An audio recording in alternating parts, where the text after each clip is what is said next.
मित्रांनो, एकीकडे समृद्धी महामार्गाचे काम अंतिम टप्प्यात आले आहे, तर दुसरीकडे या महामार्गाच्या धर्तीवर शक्तिपीठ महामार्ग प्रस्तावित करण्यात आला आहे. मित्रांनो, हा शक्तिपीठ महामार्ग नागपूर आणि गोव्याला जोडणार आहे.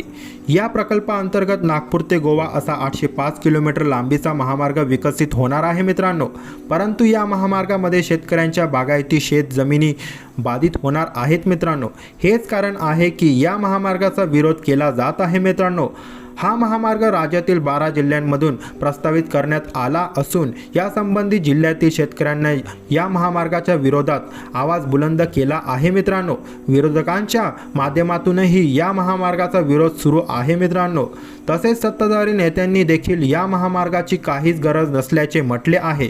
अशातच राज्याचे उपमुख्यमंत्री तथा अर्थमंत्री अजितदादा पवार यांनी या महामार्गासंदर्भात एक मोठे विधान केले आहे. मित्रांनो, शेतकऱ्यांचा विरोध लक्षात घेता शक्तिपीठ महामार्ग होणार नाही अशी ग्वाही अजित पवार यांनी दिली आहे. मित्रांनो, भूसंपादन प्रकल्पासाठी आवश्यक असणारा निधी हा माझ्या विभागातूनच निर्गमित केला जातो. यामुळे जोपर्यंत मी निधी देत नाही तोपर्यंत भूसंपादन होणार नाही, असे अजित पवारांनी म्हटले आहे. मित्रांनो, शक्तिपीठ महामार्गाच्या विरोधात 12 जिल्ह्यातील शेतकऱ्यांच्या माध्यमातून आंदोलन केले जात आहे. या आंदोलनाच्या पार्श्वभूमीवर उपमुख्यमंत्री अजित पवार यांनी सदर आंदोलनकर्त्या शेतकऱ्यांची भेट घेतली.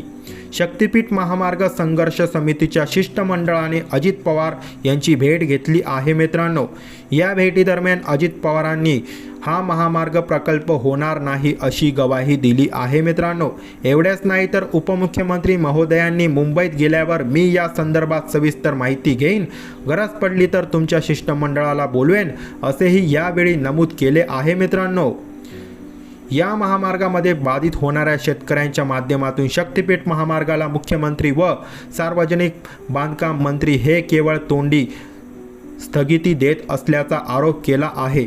या रस्त्यासाठी शेतकऱ्यांना नोटीस पाठवणे सुरूच असल्याचे बोलले जात आहे. मित्रांनो, तसेच पर्यावरण विभागाच्या मंजुरीसाठी सुद्धा सरकारने प्रस्ताव पाठवला असल्याचे शेतकऱ्यांनी सांगितले आहे. या संदर्भात बोलताना अजितदादा यांनी या महामार्गाचा 12 जिल्ह्यातील शेतकऱ्यांचा विरोध असून माझा देखील विरोध आहे आणि हा महामार्ग होणार नाही अशी ग्वाही दिली आहे. मित्रांनो.